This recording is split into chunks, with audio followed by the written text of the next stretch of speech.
தொழுகையில் சுஜூதுக்கு செல்லும் போது கையை முதலில் வைக்க வேண்டுமா அல்லது முழங்காலை முதலில் வைக்க வேண்டுமா? ஷாஃபி மதுஹபின் பிரகாரம் முதலாவது முழங்காலை தான் வைக்க வேண்டும், அதற்கு பின்னர் தான் கையை வைக்க வேண்டும்.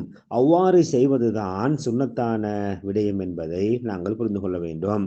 இதற்கு பல ஆதாரங்கள் காணப்படுகின்றன. முதலாவது முழங்காலை வைக்க வேண்டும், இரண்டாவது கையை வைக்க வேண்டும் என்பதுதான் அதிகமான அறிஞர்களுடைய கருத்தாக இருக்கின்றது. ஹனஃபி மதஹபிலையும் ஷாஃபி மதஹபிலையும் அதே போன்று ஹம்பலி மதஹபிலையும் இதே கருத்து தான் சொல்லப்பட்டிருக்கின்றது. அதே போன்று இமாம் நஹை ரஹிமஹுல்லா, இமாம் சுஃபியானு சௌரி ரஹிமஹுல்லா, அதே போன்று இமாம் இஸ்ஹாக் இப்னு ராஹவை ரஹிமஹுல்லா போன்ற பல அறிஞர்கள் இதே கருத்தை தான் முன்வைத்திருக்கின்றார்கள்.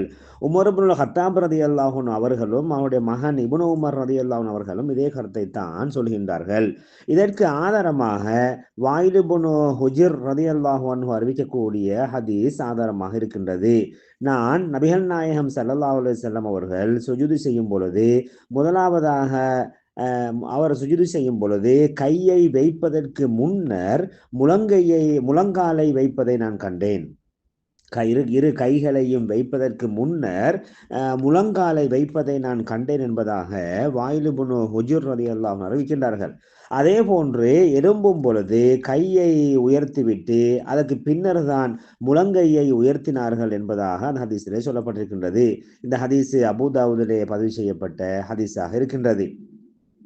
அதே போன்று சாத் இப்னு அபீ வக்காஸ் ரலியல்லாஹு அன்ஹு சொல்கின்றார்கள், நாங்கள் முழங்காலை வைப்பதற்கு முன்னர் கையை வைப்பவர்களாக இருந்தோம். பிறகு எமக்கு இல்லை முழங்காலை வைத்துவிட்டு அதுக்கு பின்னர் கையை வைக்க வேண்டும் என்பதாக எமக்கு ஏவப்பட்டது என்பதாக அந்த ஹதீஸிலே சொல்லியிருக்கின்றார்கள். இது இப்னு ஹுசைமாவிலே இந்த ஹதீஸ் பதிவு செய்யப்பட்டிருக்கின்றது. இவ்வாறு பல ஆதாரங்கள் காணப்படுகின்றன. இவ்வாறான இந்த ஆதாரங்கள் அடிப்படையிலே தான் எங்களுடைய ஷாஃபி மதுஹபிலே முதலாவதாக முழங்காலை வைத்துவிட்டு இரண்டாவது கையை வைப்பதுதான் சுன்னத்தான விடயமாக இருக்கின்றது. இதற்கு மாற்றமான சில ஹதீஸ்களும் இருக்கின்றது. அந்த ஹதீஸ் அடிப்படையிலே தான் இமாம் மாலிக் ரஹிமஹுல்லா அவர்களுடைய மாலிக் மதுஹபிலே சொல்லப்பட்டிருக்கின்றது. என்றாலும் அதிகமான ஃபுகஹாக்களுடைய இஸ்லாமிய வரலாற்றிலே தோன்றிய அதிகமான ஃபுகஹாக்களுடைய சட்டவல்லுநர்களுடைய கருத்து முதலாவது முழங்காலை வைத்துவிட்டு இரண்டாவது கையை வைப்பதுதான் சரியான விடயம் என்பதாக சொல்கின்றார்கள். இதற்கு மாற்றமான ஹதீஸை பொறுத்தவரையிலே முதலாவது கையை வைத்துவிட்டு இரண்டாவது முழங்காலை வைக்க வேண்டும் என்ற ஹதீஸை பொறுத்தவரையிலே அதிலே நிறைய குளறுபடிகள் இருப்பதாக அறிவிப்பாளர்கள் வரிசையிலே குளறுபடிகள் இருப்பதாக சுட்டிக்காட்டுகின்றார்கள்.